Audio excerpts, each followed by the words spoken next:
زي ما اتفقنا هنتكلم على الإجراء اللي بيعمله لك طبيب الأسنان لما تحس بأقوى وجع في أسنانك وهو ألم التهاب العصب.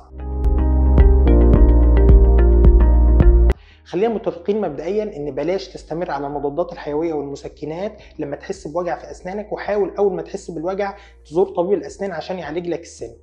وده لان استمراريتك على المضادات الحيويه والمسكنات هيخليك ما عادتش تجيب معاك نتيجه، ووقتها هتروح لدكتور الاسنان يشتغل لك في السن، وللاسف بتبدا تحس بوجع حتى بعد ما الدكتور يديك بنج قوي. وده بيحصل بسبب ان الالتهاب بتاع الضرس وصل لمرحله متقدمه جدا مخلي البنج ما يشتغلش بكفاءه بنسبه 100%.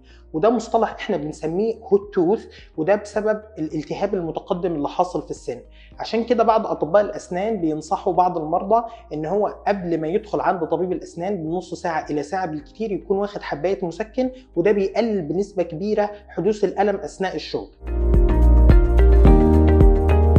كتير بتسأل السؤال ده، وانا يا دكتور لازم اموت السن عشان اعمل علاج عصب؟ هو ده للاسف مفهوم خطأ عند الناس. احنا مش بنموت السن، وانما احنا بنقطع عنه التغذية العصبية عشان نتغلب على الالم، لان البديل للاسف هو الخلع. طب يا دكتور هو مفيش حل تاني؟ للاسف لما بنوصل لمرحله ان عصب الضرس التهب مفيش قدامنا حل، يا اما نخلع الضرس او ان احنا نعمل له علاج عصب.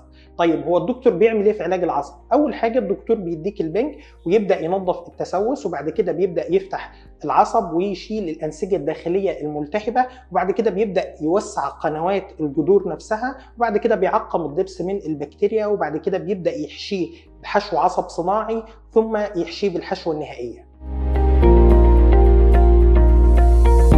زمان حشو العصب كان بياخد عدد جلسات كتيره عشان الدكتور يقدر ينظف العصب بصوره جيده، اما دلوقتي مع تطور اجهزه طب الاسنان الوضع بقى احسن وبنوصل لنتائج احسن في عدد جلسات اقل، ممكن جلسه واحده او جلستين بالكتير. المره الجايه هجاوب على السؤال اللي بتساله كتير: يا دكتور انا احد قرايبي عمل حشو عصب وما ارتاحش من الوجع والضرس اتكسر وفي الاخر خلعه، انا ايه اللي يخليني اتكلف واعمل حشو عصب ما دام كده كده هخلعه؟ الاستفسار ده هجاوب عنه المره الجايه بالتفصيل وليه بيحصل كده ان شاء الله.